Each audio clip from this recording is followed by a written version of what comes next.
আসসালামু আলাইকুম, আমন্ত্রণ জানাচ্ছি আইজি ক্রিয়েশন নিউজ আপডেটে। সঙ্গে আছি আমি ইমতিয়াজ আহমেদ। শুরুতেই সংবাদ শিরোনাম। এবার ফাঁসিতে ঝুলবেন ইনু, দফারফা শেষ হতে সময়ের অপেক্ষা। বিডিআর হত্যাকাণ্ডে জড়িত ভারত, মূল সমন্বয়কারী তাপস।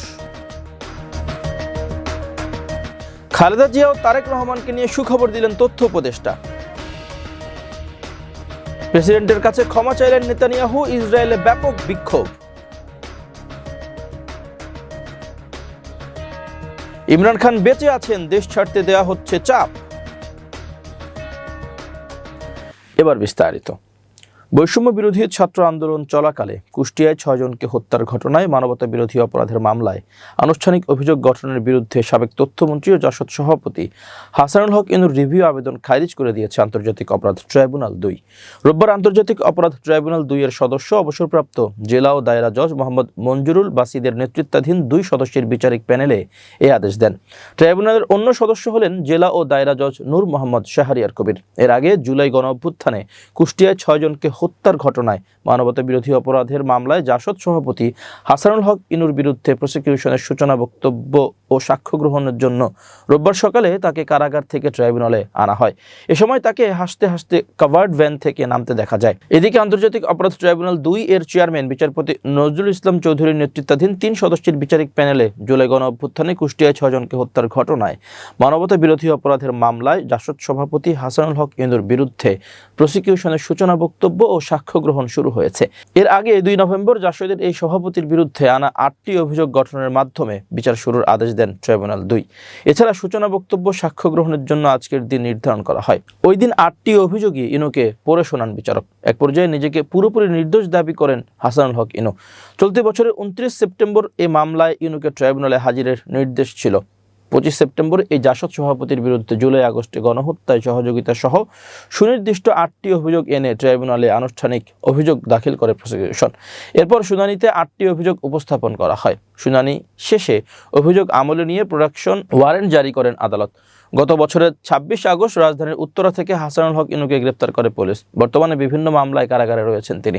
আওয়ামী লীগ সরকারের আমলে তথ্যমন্ত্রীর দায়িত্ব পালন করেছিলেন এই জাসদ নেতা। তবে দ্বাদশ সংসদ নির্বাচনে জোটের প্রার্থী হিসেবে কুষ্টিয়ায় নিজ আসনে আওয়ামী লীগের বিদ্রোহী প্রার্থীর কাছে হেরে যান তিনি।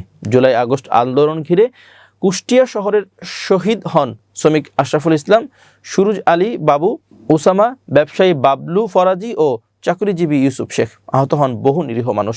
এর পরিপ্রেক্ষিতে এই ইনুর বিরুদ্ধে আন্তর্জাতিক অপরাধ ট্রাইব্যুনালে মামলা হয়। পরে তদন্ত প্রতিবেদন দাখিল করেন তদন্ত সংস্থার কর্মকর্তারা। যাচাই বাছাই শেষে উস্কানি, ষড়যন্ত্র সহ সুনির্দিষ্ট 8টি অভিযোগ আনে প্রসিকিউশন। তার বিরুদ্ধে দেওয়া ফরমাল চার্জটি 39 পৃষ্ঠা সম্বলিত। সাক্ষী করা হয়েছে 20 জনকে। এছাড়া নথি হিসেবে 3টি অডিও, 6টি ভিডিও দিয়েছে প্রসিকিউশন। এ সময় ট্রাইব্যুনালে উপস্থিত এক জুলাই যোদ্ধা বলেন, ইনুর দফারফা শেষ, এখন ফাঁসিতে ঝোলার অপেক্ষায় আছেন তিনি খুনি, তার ফাঁসি না হলে জাতি ন্যায় বিচার পাবে না।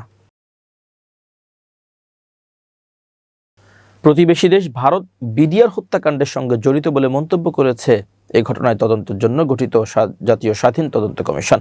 রোববার কমিশনের প্রধান মেজর জেনারেল অবসরপ্রাপ্ত আলম ফজলুর রহমান ও অন্যান্য সদস্যরা রাষ্ট্রীয় অতিথি ভবন যমুনায় প্রধান উপদেষ্টার কাছে এই প্রতিবেদন জমা দেন।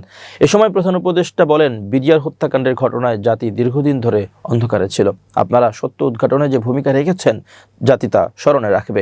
জাতির পক্ষ থেকে আপনাদের প্রতি ধন্যবাদ জানাচ্ছি। কমিশন প্রধান ফজলুর রহমান বলেন, তদন্ত কাজ সুষ্ঠু, নিরপেক্ষ ও ত্রুটিমুক্ত করার স্বার্থে সর্বোচ্চ পেশাদারিত্ব বজায় রাখা হয়েছে। তিনি বলেন, তদন্তে বিডিআর হত্যাকাণ্ডে বহিঃশক্তির সরাসরি সম্পৃক্ততা ও তৎকালীন ক্ষমতাসীন দল আওয়ামী লীগের সরাসরি জড়িত থাকার শক্তিশালী প্রমাণ মিলেছে। এ সময় কমিশনের ফাইন্ডিংস সম্পর্কে জাহাঙ্গীর কবির তালুকদার বলেন, এই ঘটনায় কিছু বাহ্যিক ও প্রকৃত কারণ বের করেছে কমিশন। তিনি বলেন, এই হত্যাকাণ্ড পরিকল্পিত এবং এর পেছনে প্রধান সমন্বয়কের ভূমিকা পালন করেছিল তৎকালীন সংসদ সদস্য শেখ ফজলুর তাপস। তিনি বলেন, হত্যাকাণ্ডের ঘটনায় জড়িতদের রক্ষা করতে স্থানীয় আওয়ামী লীগ সরাসরি ভূমিকা রেখেছে। তারা 20-25 জনের একটি মিছিল নিয়ে পিলখানায় ঢুকেছে এবং বের হবার সময় সেই মিছিলে 200 শতাধিক মানুষ ছিল। তিনি বলেন, পুরো ঘটনাটি সংঘটিত করার ক্ষেত্রে তৎকালীন প্রধানমন্ত্রী শেখ হাসিনার গ্রিন সিগন্যাল ছিল। তিনি এই ঘটনার দায় নিরূপণের ক্ষেত্রে বলেন, দায় তৎকালীন সরকার প্রধান থেকে শুরু করে সেনাপ্রধানেরও। এই ঘটনাকে রাজনৈতিকভাবে সমাধানের সিদ্ধান্ত নেওয়া হয়েছে। পুলিশ ও র্যাব এবং গোয়েন্দা সংস্থাগুলোর রয়েছে চরম ব্যর্থতা।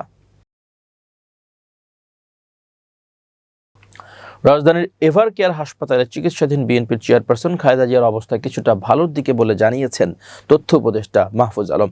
একই সঙ্গে বিএনপির ভারপ্রাপ্ত চেয়ারম্যান তারেক রহমানকে দেশে ফেরার ব্যাপারে সরকার সব ধরনের সহযোগিতা করতে প্রস্তুত বলেও জানান তিনি। রোববার 30 নভেম্বর রাতে হাসপাতালে চিকিৎসাধীন খালেদা জিয়ার স্বাস্থ্য বিষয়ে খোঁজ নেওয়ার পর সাংবাদিকদের সঙ্গে আলাপকালে এসব কথা জানান উপদেষ্টা মাহফুজ আলম। বলেন, আমি ব্যক্তিগত উদ্যোগে বেগম খালেদা জিয়াকে দেখতে এসেছিলাম। তিনি দেশের জন্য যে অবদান রেখেছেন, যে ত্যাগ স্বীকার করেছেন, সে কারণে দেশবাসীর সঙ্গে আমি ও তার সুস্থতা কামনায় দোয়া চেয়েছি। তিনি আরও বলেন, চিকিৎসকদের সঙ্গে যে আলোচনা হয়েছে তাতে জেনেছি গত কয়েকদিনের মতোই তার শারীরিক অবস্থা স্থিতিশীল আছে, তবে কিছুটা ভালোর দিকে আছেন। সামনে তিনি আরও ভালো হবেন, চিকিৎসকরা সে আশা করছেন। গণতান্ত্রিক রূপান্তরের পথে খালেদা জিয়াকে খুব প্রয়োজন উল্লেখ করে তিনি আরও বলেন, তার ত্যাগ এবং অবদানের কারণে সামনের দিনে বাংলাদেশ বিনির্মাণ তিনি দেখে যাবেন, সেই প্রত্যাশা রাখে। কারণ গণতান্ত্রিক রূপান্তরে যারা জুলাই অভ্যুত্থানে অবদান রেখেছে তাদের নিয়ে আগামী বাংলাদেশ বিনির্মাণ করতে চাই আমরা। এ সময় তারেক রহমানের দেশে ফেরার ইস্যুতে সব ধরনের সহযোগিতা করতে সরকার প্রস্তুত আছে বলেও জানান তথ্য উপদেষ্টা। মানবতা বিরোধী অপরাধে মৃত্যুদণ্ডপ্রাপ্ত শেখ হাসিনার রায়কে ঘিরে বিএনপি নেতা ফজলুর রহমানের বিরুদ্ধে আদালত অবমাননার অভিযোগে 8 ডিসেম্বর ট্রাইব্যুনালে হাজির হয়ে ব্যাখ্যা দেওয়ার নির্দেশ দেওয়া হয়েছে। রোববার শুনানি শেষে আন্তর্জাতিক অপরাধ ট্রাইব্যুনাল 1 এই আদেশ দেন। এ সময় আদালত বলেন, আদালত রাষ্ট্রের অংশ। ফজলুর রহমানের বক্তব্য রাষ্ট্রদ্রোহিতার শামিল। এর আগে গত বুধবার আন্তর্জাতিক অপরাধ ট্রাইব্যুনালে তার বিরুদ্ধে অভিযোগ করেন প্রসিকিউটর গাজী মনোয়ার হোসেন তামিম। অভিযোগে বলা হয়, একটি টকশোতে ফজলুর রহমান বলেছেন, এই কোর্টের গঠন প্রক্রিয়া বলে এই কোর্টে বিচার হইতে পারে না। এই কোর্টে যারা বিচার করছেন, আমার ধারণা এদের মধ্যে ভেতরে একটা কথা আছে। ফজলুর রহমান একটি বেসরকারি চ্যানেলের মুক্তবাক অনুষ্ঠানে এই ট্রাইব্যুনালের বিচার মানি না শীর্ষক মন্তব্য করেছিলেন। এদিকে বিভিন্ন মন্তব্যের জেরে গত 26 আগস্ট 3 মাসের জন্য ফজলুর রহমানের দলীয় সব পদ স্থগিত করে বিএনপি। পদ স্থগিত থাকা অবস্থায় কিশোরগঞ্জ 4, ইটনা মিঠামইন ও অষ্টগ্রাম আসন থেকে প্রাথমিকভাবে ফজলুর রহমানকে মনোনয়ন দেয় বিএনপি। এবার আন্তর্জাতিক প্রসঙ্গ। গত কয়েক বছর ধরে চলমান দুর্নীতির মামলা থেকে রেহাই পেতে প্রেসিডেন্ট ইসহাক হেরজগের কাছে ক্ষমা চেয়েছেন ইসরায়েলের প্রেসিডেন্ট বেঞ্জামিন নেতানিয়াহু। এক ভিডিও বার্তায় তিনি নিজেই এ তথ্য নিশ্চিত করেছেন। গতকাল রোববার এক সংক্ষিপ্ত ভিডিও বার্তায় নেতানিয়াহু নিজেই এ তথ্য নিশ্চিত করেছেন। ভিডিও বার্তায় তিনি বলেছেন, আমি মামলা থেকে অব্যাহতি পেতে মাননীয় প্রেসিডেন্টের কাছে ক্ষমা প্রার্থনা করে চিঠি লিখছি। আমার আইনজীবীরা ইতিমধ্যেই সেই চিঠি প্রেসিডেন্টের দপ্তরে পৌঁছে দিয়েছেন। আমি আশা করছি যারা দেশের ভালো চান তাদের সবাই এই পদক্ষেপ সমর্থন করবেন। ইসরায়েলের প্রেসিডেন্টের দপ্তর থেকে নেতানিয়াহুর চিঠির প্রাপ্তি স্বীকার করা হয়েছে। প্রেসিডেন্ট হেরজগ এই চিঠিকে বিস্ময়কর উল্লেখ করে বলেছেন, এটি এমন একটি বিস্ময়কর অনুরোধ যার গুরুত্বপূর্ণ তাৎপর্য আছে। এই ইস্যুর সাথে সংশ্লিষ্ট যাবতীয় তথ্য মতামত গ্রহণের পর প্রেসিডেন্ট এ ব্যাপারে সিদ্ধান্ত নেবেন। এদিকে নেতানিয়াহুর ভিডিও বার্তা প্রকাশের পরপরই ইসরায়েলের বাণিজ্যিক রাজধানী তেল আবিবে ব্যাপক বিক্ষোভ শুরু হয়। বিক্ষোভকারীরা প্রেসিডেন্টের বাসভবনের সামনেও মিছিল সমাবেশ করেছেন।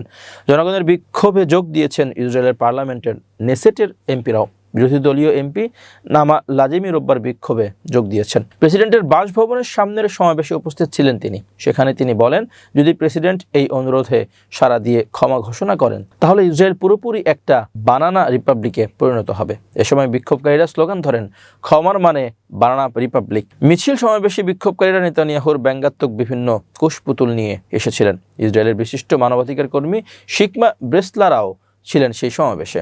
নিজ বক্তব্যে তিনি বলেন, তিনি এই দেশকে ছিন্ন ভিন্ন করে ফেলেছেন। তার কোনো মূল্য না দিয়ে, কোনো দায়িত্ব না নিয়ে এখন তিনি বিচার থেকে অব্যাহতি চাইছেন। ইসরায়েলের সাধারণ জনগণ এটা কখনো মেনে নেবে না। পাকিস্তানের সাবেক প্রধানমন্ত্রী ইমরান খানের মৃত্যুর গুজব উড়িয়ে দিয়েছেন পাকিস্তান তেহরিক-ই-ইনসাফ পিটিআইয়ের সিনেটর খুররম জিসান। তিনি বলেন, ইমরান খান বেঁচে আছেন এবং বর্তমানে আদিয়ালা কারাগারে বন্দী আছেন। পাকিস্তান ত্যাগের জন্য চাপ দেওয়ার কৌশল হিসেবে ইমরান খানকে আইসোলেশনে রাখা হচ্ছে বলেও জানিয়েছেন সিনেটর জিসান। পাকিস্তান থেকে ভারতীয় সংবাদ সংস্থা ANI এর সঙ্গে আলাপকালে ইমরান খানের দল পিটিআই এর সঙ্গে যুক্ত খুররম জিসান বলেন, দেশের বর্তমান সরকার ইমরান খানের জনপ্রিয়তায় ভীত। এ কারণে তারা তার কোনো ছবি বা ভিডিও প্রকাশ করতে দেয়নি। সম্প্রতি আফগানিস্তানের বেশ কয়েকটি সোশ্যাল মিডিয়া হ্যান্ডেল দাবি করে যে ইমরান খানকে রাওয়ালপিন্ডির কারাগারে হত্যা করা হয়েছে। ANI কে জিসান বলেন, এটা খুবই দুর্ভাগ্যজনক। প্রায় 1 মাস ধরে তাকে আইসোলেশনে রাখা হয়েছে এবং তার পরিবার, আইনজীবী, এমনকি পাকিস্তান তেহরিক-ই-ইনসাফের জ্যেষ্ঠ নেতাদের সাথে তার দেখা করতে দেওয়া হয়নি। এটি মানবাধিকারের সম্পূর্ণ লঙ্ঘন। মনে হচ্ছে তারা তাকে জোর করে কিছু একটা করতে চাইছে। গুজবের অবসান ঘটিয়ে এই সিনেটর আরও বলেন, আমাদের নিশ্চিত করা হয়েছে যে তিনি বেঁচে আছেন এবং বর্তমানে আদিয়ালা জেলে বন্দী। তিনি ঠিক আছেন। ইমরান খানের সঙ্গে পাকিস্তান সরকার কী ধরনের চুক্তি করতে চাইছে জানতে চাইলে জিশান বলেন, তাকে দেশ ছেড়ে চুপ থাকতে বলা হয়েছে। তাকে দেশ ছেড়ে চলে যেতে হবে এবং তাকে চুপ থাকতে বলা হয়েছে। গণমাধ্যমকে তিনি আরও বলেন, তারা ইমরান খানের সঙ্গে একটি চুক্তি করার চেষ্টা করছে, তাকে দেশ ছেড়ে চলে যেতে বলছে। এমনকি চুপ থাকার শর্তে তারা ইমরান খানকে তার পছন্দের জায়গায় যেতে দেওয়ার প্রতিশ্রুতিও দিয়েছে। কিন্তু ইমরান খান যে ধরনের নেতা, তিনি কখনোই এতে রাজি হবেন না। প্রিয় দর্শক, শেষ করছি আইজি ক্রিয়েশন নিউজ আপডেট। আজ এ পর্যন্তই। ভিন্ন খবর নিয়ে দেখা হবে আগামীকাল সন্ধ্যা 7:30টায়। নিজেকে আপডেট রাখতে সাবস্ক্রাইব করুন চ্যানেলটি। নিয়মিত লাইক, কমেন্ট ও শেয়ার করে ছড়িয়ে দিন সর্বত্র। সুস্থ থাকুন, নিরাপদে থাকুন। শুভেচ্ছা অগণন।